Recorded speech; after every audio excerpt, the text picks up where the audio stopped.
Kwa nini bendera ya timu ya taifa ya Saudia haiwekwi chini kama bendera nyingine zote?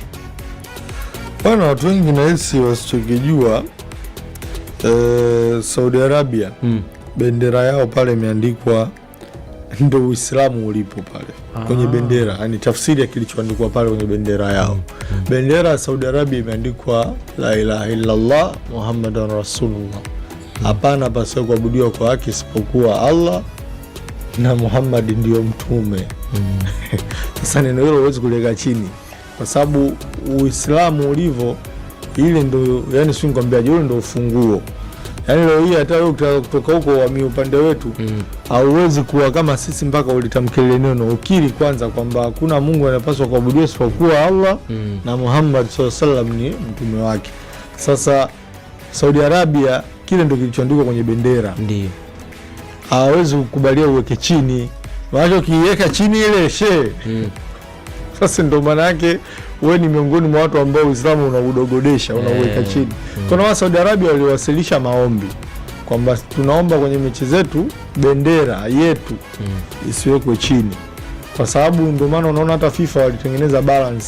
Hata mpinzani aliocheza na Saudia ibidi naye bendera yake isiwekwe chini. Kwa sababu sasa opponent wako tumeweka juu, tusije tukaleta vita za kidini kwenye mpira kwamba Uislamu umenini na hivi, hapana. Lakini kiuhalisia kilichoandikwa kwenye bendera ya nchi ya Saudi Arabia ndicho hicho, kwa sababu Mtume Muhammad sallallahu alaihi wasallam kazaliwa Saudia, kazaliwa mji mmoja unaitwa Makka, akaenda kufia Madina, mji mwingine nao uko Makka, sehemu inaitwa Madina. Na hata wao wanasikia watu wa Saudi Arabia, hao watu unawasikia wanaenda Makka nini, wanaenda kuhiji, wanakwenda Makka, wanakwenda Madina.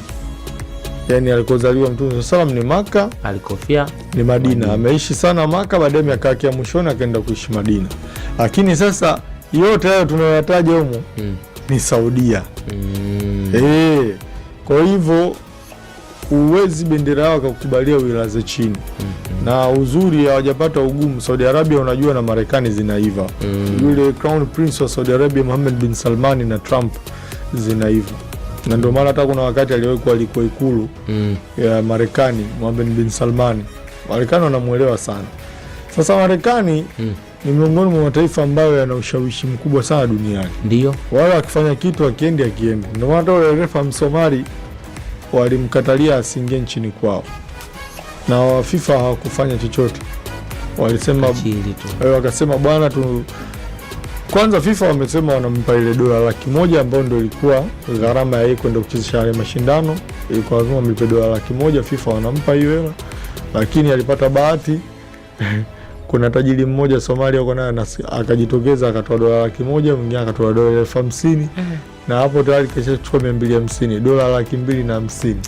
Hapo na karibia milioni 500 share na ushare huko. Alafu hapo tayari UEFA amemuita mechi ya UEFA Super Cup ya PSG na mabingwa wa Europa wa nani hawa Aston Villa ndio atachezesha yeye UEFA Somalia.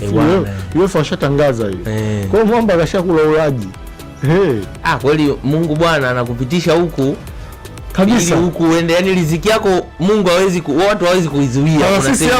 Sisi ndio hapo tunapokuja sasa Waislamu. Kwenye Qur'an tumeambiwa sisi wa hasan takrahu shay'an wa huwa khairul lakum. Na mnaweza jambo mkalichukia lakini lina heri kwenu. Ndio kama ule refa sasa.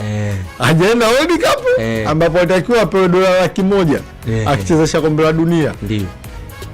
Karudi ameshakula dola 250,000 kutoka kwa watu walioguswa.